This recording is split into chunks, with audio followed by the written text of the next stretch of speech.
Kalau role model sih nggak ada ya, karena kan keluarga saya dari keluarga yang biasa-biasa saja, keluarga sederhana.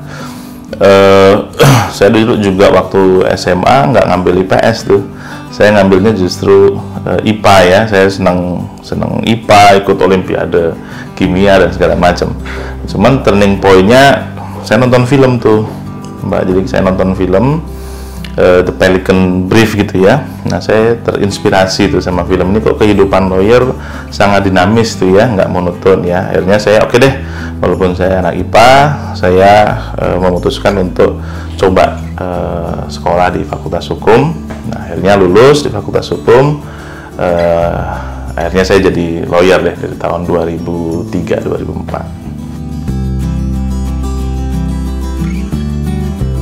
Karena saya sebagai corporate lawyer ya, jadi pertama pasti analisa dan logika. Jadi lawyer harus punya kemampuan analisa dan logika yang baik.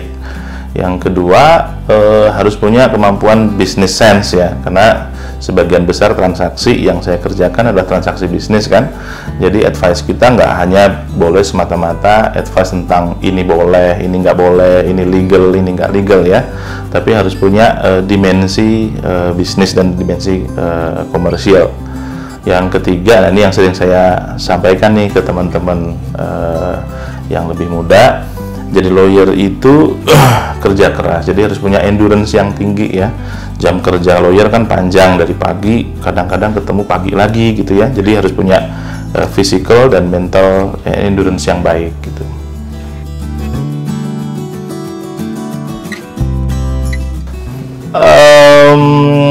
Semua case, semua project pasti menarik ya dan unik ya. Tapi kalau boleh saya ambil salah satu contohnya, misalnya dulu kita assist nih, saya assist sebuah perusahaan di luar negeri, dia pemegang saham di perusahaan di Indonesia, tapi ada dispute dengan manajemen yang ada di Indonesia gitu ya. Nah, jadi saya membantu pemegang saham yang perusahaan asing untuk men-take over kembali perusahaannya dari manajemen di Indonesia. Itu cukup panjang, sekitar hampir 1,5 tahun ya. Cukup banyak yang dikorbankan oleh kedua belah pihak gitu ya, dan juga oleh saya gitu, karena selama 1,5 tahun itu saya fokus pada permasalahan itu. Tapi setelah semuanya selesai, klien saya mendapatkan apa yang menjadi haknya lagi, kenikmatan yang oke lah, yang worth it ya, dibandingkan dengan apa yang sudah kita lakukan selama 1,5 tahun itu. Kalau lawyer itu, nah ini yang gagal itu bukan berarti kalah ya, karena kita kalah dalam pengadilan pun juga belum tentu gagal tuh kan ya. Tapi gagal itu lebih, kalau saya memaknainya ya, lebih kita nggak bisa perform our best gitu ya. Nah, kita harus menjaga jangan sampai kita nggak kasih performance yang terbaik ya, karena klien datang ke seorang lawyer itu pasti dengan isu ya, dengan masalah. Jadi kita harus sebaik-baiknya bisa mengerjakan kasus itu, baik perkara sengketa maupun transaksi komersial, dan semua perkara pasti memberikan kita pelajaran ya. Oh, ini ada pengalaman dari case ini, ada pengalaman dari transaksi ini. Nah, itu akan memperkaya dan memperluas dimensi advice kita. Sebagai lawyer, yang pertama kita harus memberikan nilai tambah ya. Jadi seorang lawyer itu harus memberikan nilai tambah kepada kliennya. Kalau saya pergi ke law firm ini, kalau saya dapat advice dari law firm ini, perusahaan kita atau saya ya sebagai klien itu mendapatkan nilai tambah, nggak hanya sebatas hanya tadi yang saya sempat bilang ya, Pak ada peraturan lo melarang Bapak melakukan ini gitu. Nggak hanya itu, tapi kita bisa memberikan add value, nilai tambah. Oh, dengan dapat advice ini kita bisa saving cost nih. Dengan add ini kita bisa dapatkan tax efisiensi misalnya sekian. Nah, itu yang harus kita tekankan nih, nggak cuma ke saya tapi ke semua tim, bahwa kita harus bisa kasih add value. Yang kedua, semaksimal mungkin kita mendeliver di atas apa yang di-expect, di atas apa yang diharapkan. Jadi misalnya diharapkan 5 nih skala quality-nya, kita harus bisa deliver at least di atas 5 gitu. 2 itu aja sih yang perlu kita jaga dari waktu ke waktu, dan selama ini kita bisa deliver itu. Oke, yang pertama yang tadi saya sempat singgung ya, dia harus punya basic knowledge tentang legal yang baik. Ya, banyak yang bilang ilmu hukum tuh cuma dipakai waktu kuliah itu sebenarnya salah. Jadi dalam praktek sehari-hari itu dasar ilmu hukum itu sering kita gunakan tuh ya. Nah, yang nomor 2 bahasa Inggris ya. Bahasa Inggris kita harus mempunyai minimum standar bahasa Inggris gitu, karena sebagian besar klien dari kita adalah klien asing, jadi kita cara komunikasinya, deliverable kita pun juga dalam bahasa Inggris ya. Yang ketiga yaitu kita harus punya nilai tambah. Klien datang ke kita setelah selesai transaksi dengan kita, dia bisa oke, nilai tambahnya ini yang bisa dideliver sama sebuah law firm.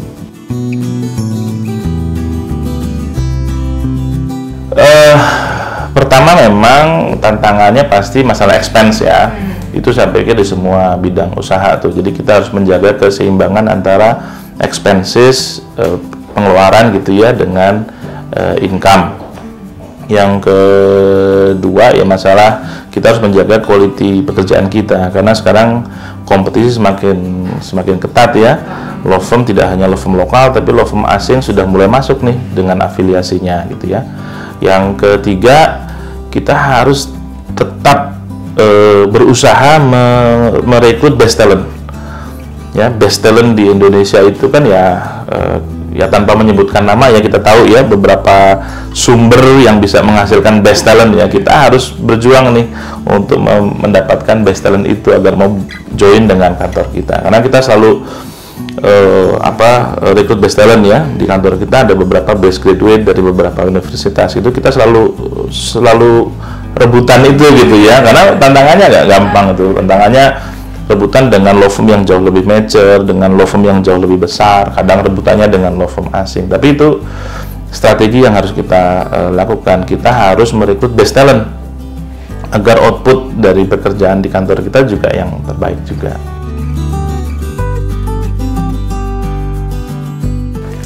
Yang kepala 3 ke atas, saya masih kepala 3, 39 gitu ya.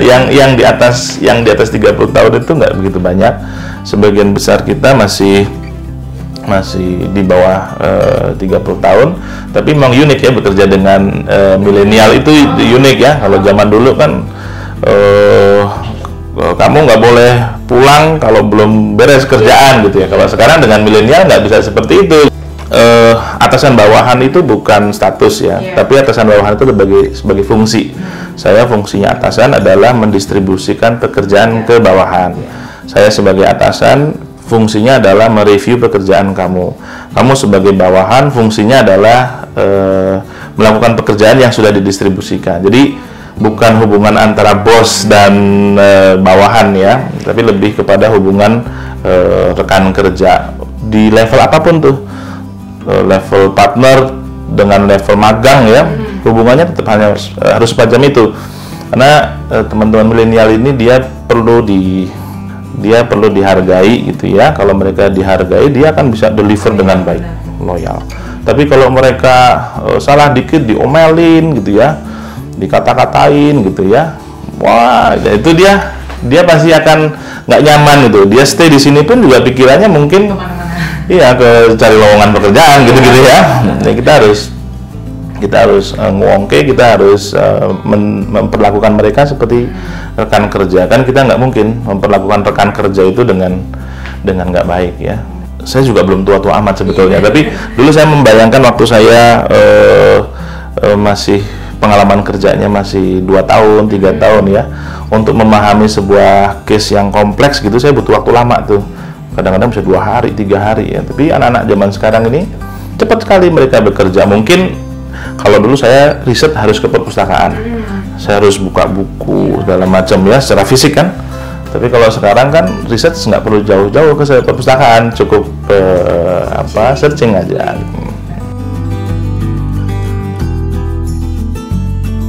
Ya, yang pertama kita harus mempertahankan kualitas dari pekerjaan kita, karena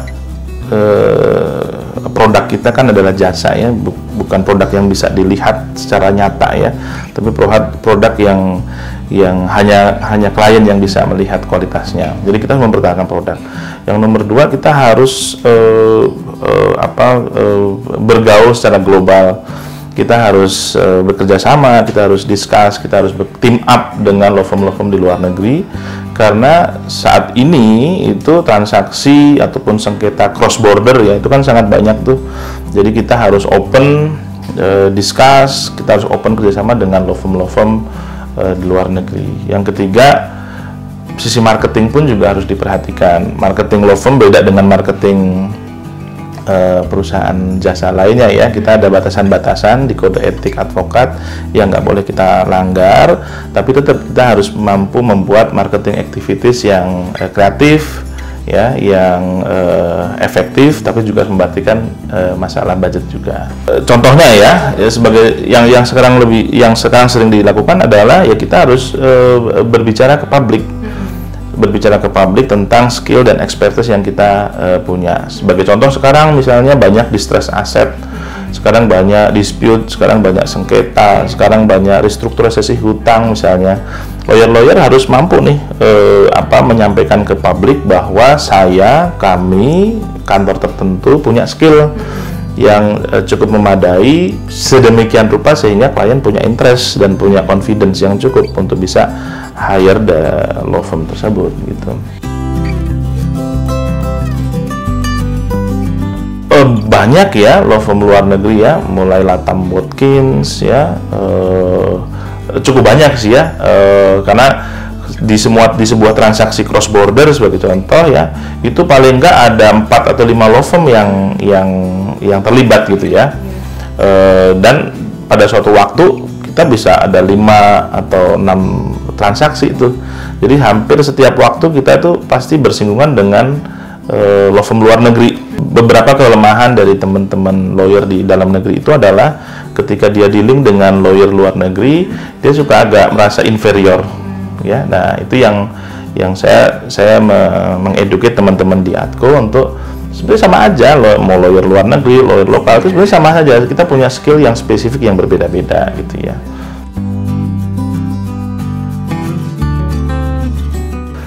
Iya, kita harus punya balance ya. Kalau saya dari dulu tuh senang olahraga otomotif ya.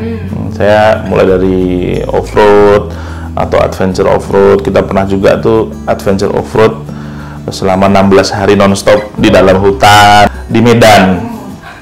Kita start di Medan, finish di Bukit Tinggi. Saya juga ikut balap mobil ya. Balap mobil itu lumayan tuh olahraganya, karena habis satu SCS pas helm tuh pasti napas kita terengah-engah kan, karena adrenalinnya kita dipompa kan, karena salah sedikit keguling, jadi kita harus fokus. Saya senang olahraga ringan sama keluarga, tapi kalau misalnya untuk olahraga yang serius ya saya paling olahraga di bidang otomotif. Saya senang camping, ya di Jakarta ini kan banyak camping spot ya, tapi bukan glamping ya, camping yang benar-benar kita buka tenda gitu ya, di hutan-hutan, di pinggir hutan ya. Kalau di dalam hutan ngeri juga buat anak kecil kan, sama masak gitu ya. Kalau camping, jodohnya camping pasti masak ya, senang masak itu me time-nya.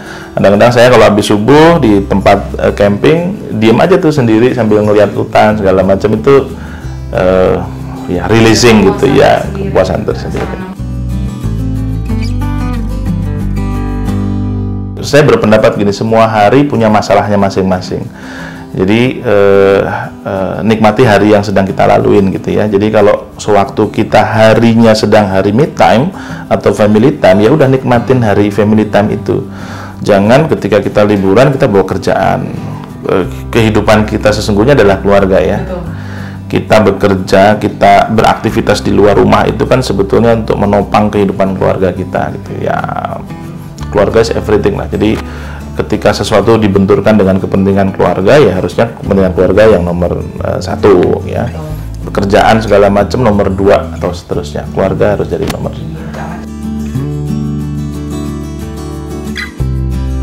Iya, saya cukup surprise juga ya, karena saya tidak pernah mengambil inisiatif untuk di rating tuh ya. Dan ketika saya dinominasikan, saya tanya, ini kamu cara menominasikannya gimana gitu ya.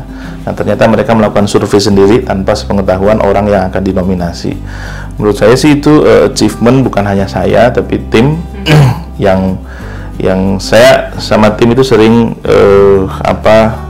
make a small celebration untuk setiap achievement yang kita punya, karena achievement ini artinya acknowledgement dari market kan ya, acknowledgement dari klien bahwa kita selama ini memberikan deliverable yang bermanfaat untuk klien kita. Tapi ke depan tantangannya adalah kompetisi pasti akan naik. Kalau kata orang tua saya itu untuk jadi ranking 1 itu gampang, tapi untuk mempertahankan jadi ranking 1 itu susah. Itu nasihat orang tua saya sejak saya kelas 1 SD, dan saya pikir masih relevan dalam konteks tadi yang ditanyakan ya.